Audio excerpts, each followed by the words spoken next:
কুষ্টিয়ার ঝাউদিয়া থানা উদ্বোধনের দাবিতে কুষ্টিয়া খুলনা মহাসড়ক অবরোধ করে বিক্ষোভ করেছে এলাকাবাসী।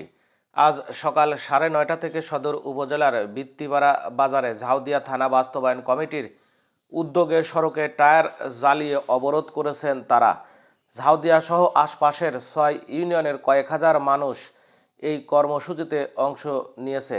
এ সময় ঝাউদিয়া থানা বাস্তবায়ন কমিটির আহ্বায়ক হায়াত আলী বিশ্বাস বলেন, ঝাউদিয়া থানা বাস্তবায়নের সকল কার্যক্রম সমাপ্ত হলেও থানা উদ্বোধনের নানা গাফিলতি দেখা দিয়েছে। তাই আজ আমরা ঝাউদিয়া থানা উদ্বোধনের দাবিতে সড়ক অবরোধ করে বিক্ষোভ করছি। দাবি আদায় না হওয়া পর্যন্ত অবরোধ কর্মসূচি চলবে বলে জানান তিনি। এদিকে গুরুত্বপূর্ণ কুষ্টিয়া খুলনা মহাসড়ক অবরোধের ফলে সড়কের দুই পাশে দীর্ঘ যানজটের সৃষ্টি হয়ে চরম ভোগান্তিতে পড়েছে যাত্রীরা।